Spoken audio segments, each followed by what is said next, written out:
Black man society considers your life less than some sheets in a going out of business sale in a store that's going to be closing in a few days. And this is why you need to go out here and look out for yourself, because nobody's looking out for you when you're out here on these streets. Now available in paperback and e-readers, John Haynes, 1987. Learn lessons about life and teenage love in the 1980s in this coming-of-age John Haynes story. Get your copy of John Haynes 1987 in paperback and e-readers at Amazon.com and online booksellers everywhere.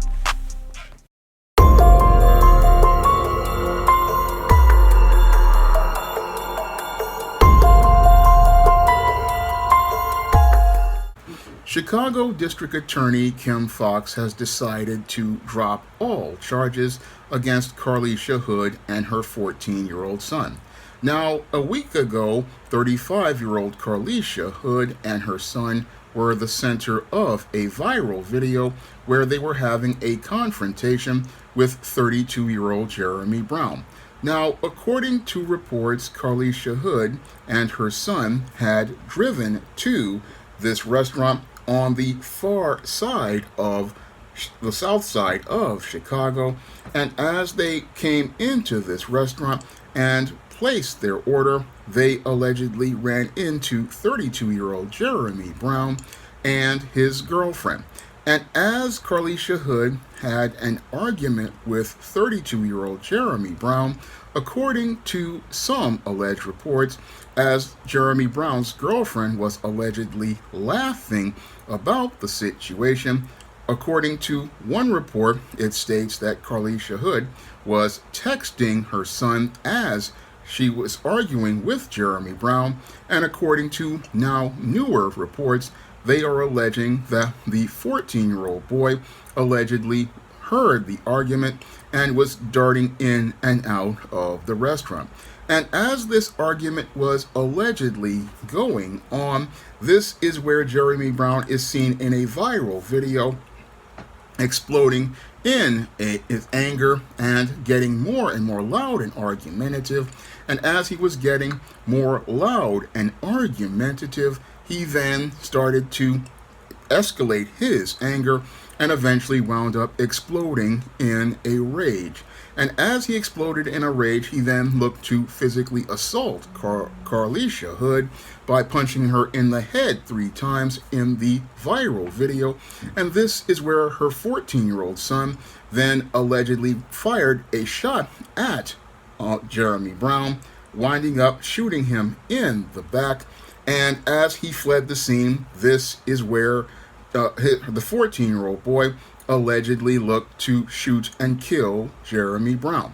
Now, as Jeremy Brown was shot dead in the parking lot of this restaurant, this is where he returned to the restaurant, and according to some reports, the woman, Carlisha Hood, allegedly demanded that he shoot at the girlfriend of Jeremy Brown, and wound up shooting and demanding that he shoot Jeremy Brown's girlfriend. However, the boy refused, and after he refused, she allegedly tried to get the gun from him, but then the boy allegedly pushed back, and they allegedly left the restaurant. Now, in light of all of the reports, there were charges filed as related to first-degree murder.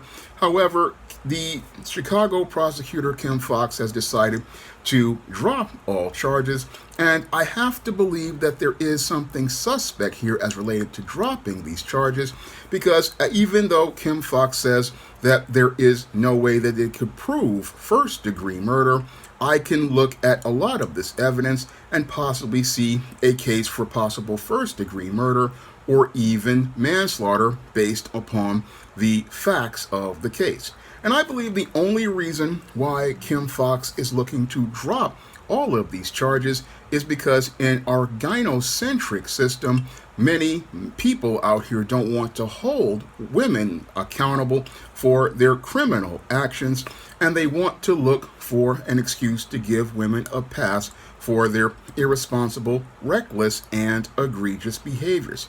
Again, when I take a critical look at the evidence, I clearly see a case for possible murder, and I see a case for possible murder, even though Jeremy Brown was the one who threw the first punch.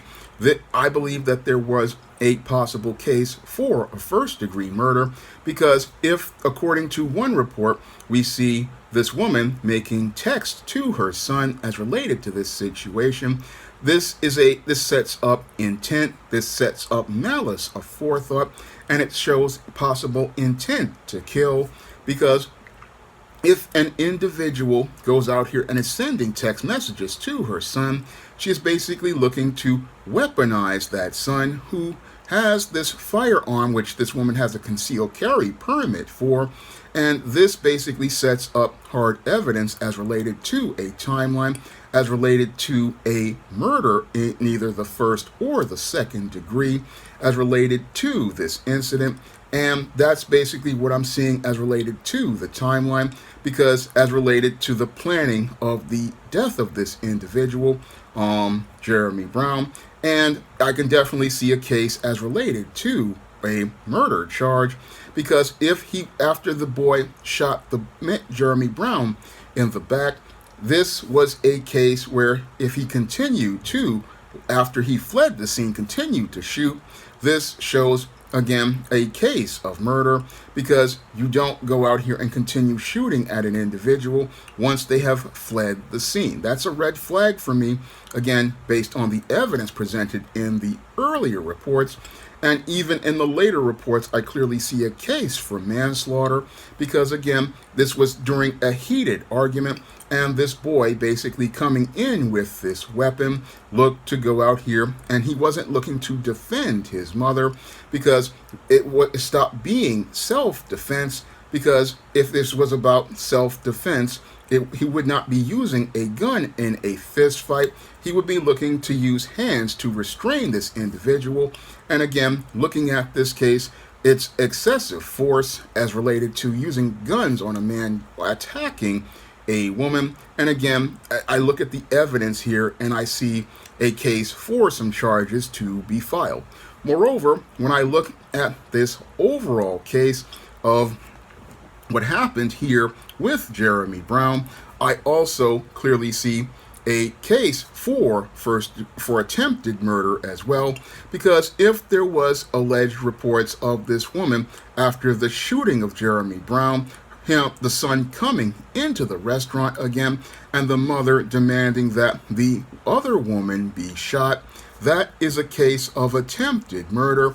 And again, this is a case that needs to be taken more seriously by Kim Foxx, who basically is looking to try to give possibly a black woman a pass in our gynocentric criminal justice system as related to this alleged crime that took place. Now, a lot of people will sit there and say, oh, she had a right to defend herself as related to domestic violence. However, as related to this incident, I don't really believe someone shooting at someone who's in a fight is self-defense. No, that's, again, not equal force, and that would be argued in a court of law.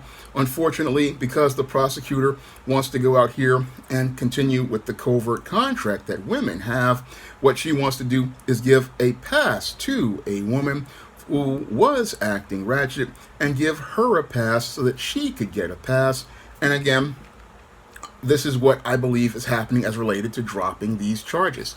Now, I'm not going to excuse anything that Jeremy Brown did, because Jeremy Brown basically was one of these beta males, and he was one of these beta males who really lacked a lot of discipline and self-control, because he clearly did not have a man in his life to teach him proper male life skills and proper male survival skills. And because he did not have a man to teach him, what he did was go out here and escalate a situation into a violent incident that led to his demise. Now, this Jeremy Brown was one of these Pookies who did not understand how to navigate through his emotions in a situation in a fast food restaurant. And because he didn't know how to navigate through his emotions inside of that fast food restaurant, what he did was continue to get louder, continue to get more and more emotional, and he was again showing complete lack of self-control. And what's really sad is that while his girlfriend was there, she was sitting there laughing about this whole situation, showing how little regard she had for her own boyfriend. Because again, as I said in the previous video, a woman of character would have looked to protect her man by pulling her man away. And as she pulled that man away, what she would have done is say, no, we're not going to do this here. We can go get food someplace else. And you would have left that place and made sure that her man was protected. But instead of that, what this hyena was doing was laughing about the whole situation, showing how little regard she had for the life of Jeremy Brown. And what's even sadder is that Carlisha Hood had no real regard for her son, who was out here looking to protect him. She wasn't really looking out for him, if these reports are true as related to the text messages. Again, not looking out for this black boy. And the most troubling thing about this entire situation is that you had two black women, and they weren't looking out for the black man or the black boy in this situation. And this is the thing that flies over the heads of most of these black men out here. Now, many of these black men, when they look at this situation, they get in their feelings about the details and don't think critically about what's being presented here as related to this case. And what's presented here as related to this case is that neither one of these black women ever looked out for this black man or this black boy. And this black woman, again, sat there and laughed as this black man was basically so caught up in his feelings of frustration about this confrontation with this woman, and wound up sitting there letting him escalate this situation, and let him escalate this situation because she was caught up in her feelings about seeing this black man act out. And the other woman, Carlisha Hood, was so caught up in her feelings about winning an argument, she put her son in jeopardy. And again, this should be a message to all of these black men out here about the value of your life.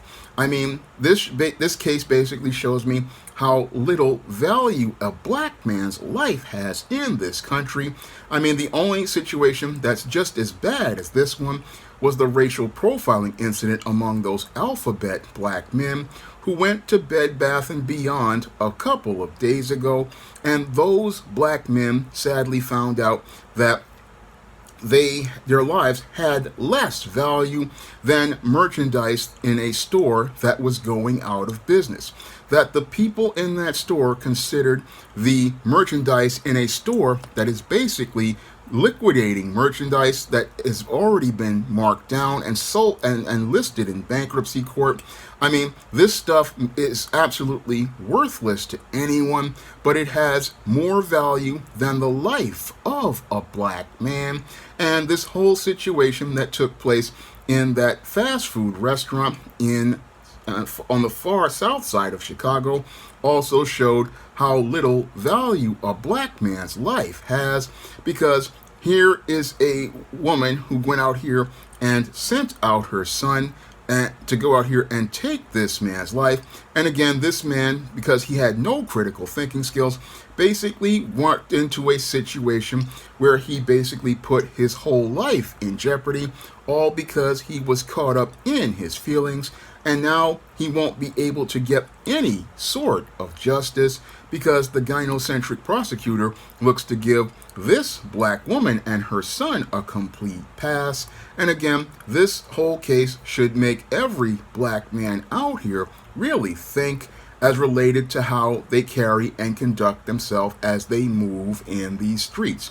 Yes, again, Jeremy Brown was one of these beta males who was emotional and completely out of control, and I don't condone anything that he does, but this whole case should give every black man pause and make him think twice as he's moving out in the streets, because all it takes is one minor infraction as related to these streets and one of these women getting in their feelings, and you could possibly wind up being dead, and you could possibly wind up being dead because this woman and you are getting into an argument, and that should make you give pause and make you think critically about how you move in these streets, because Jeremy Brown's death should be a lesson to every black man about how little value your life has, and this is why you cannot go out here and take your life for granted, because if you take your life for granted, you may not be living very long. So you got to understand that the criminal justice system isn't looking out for you, because black gynocentric females like Kim Fox aren't looking to get you justice, and that's why you just got to watch how you move out here. And when you see one of these women looking to go out here and start an argument or get into it with you, sometimes it's just best to walk away. And it's best to walk away because you will be able to live the next day, and you'll be able to maintain your intangibles of manhood, like your dignity, your self-respect, your self-worth, and most importantly, your freedom. You need to understand that you need to leave a situation when you're dealing with someone like this. What you do is, even if you paid for your food, you got to get out of that situation, because you need to go out here and keep your freedom. You need to keep your freedom, because a lot of these women out here, they're taking their lives for granted. They believe that because they're being enabled by the feminist and gynocentric criminal justice system, they can get passes for all sorts of irresponsible, reckless, and egregious behaviors. And since that system is looking to protect them, you've got to protect yourself by going out here and assessing a situation and understanding sometimes it's better to walk away from someone rather than continue to get into a back and forth with someone in a place like a fast food place. This was a hard lesson I learned way back in 1988 when I went to a pizza shop in Washington Avenue in the Bronx, and this teenager was trying to shake me down for some quarters to play Karate Champ. And as he was looking to get into it with me, I was trying to avoid trying to get into it with him. And that whole situation made me realize that sometimes you just gotta walk away from toxic people. And what was really sad about that whole situation was this was a kid who was going to a private school, but he was out here shaking down kids for quarters to go play a video game, not understanding how he was basically losing his dignity, or all for this video game, begging people for quarters. I mean, if your parents are sending you to a private school and you're begging for quarters for a video game, that shows how little dignity you have. And the same case happened here with Jeremy Brown. He didn't understand the concept of dignity that a man is supposed to be taught. And again, this was a lesson that my own father taught me when I went to go play Pac-Man after I came from the barbershop.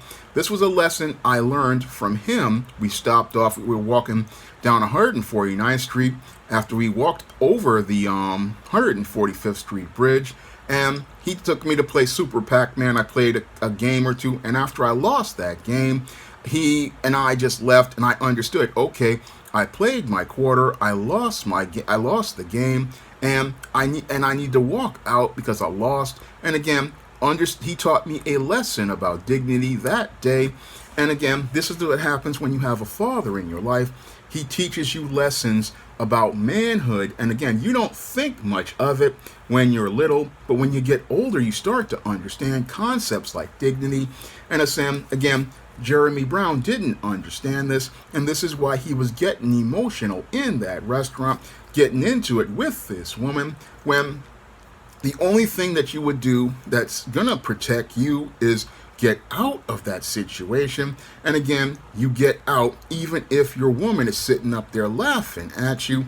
And again, Jeremy Brown, again, is a textbook example of what happens when you don't understand what it means to be a man because you've been raised by women.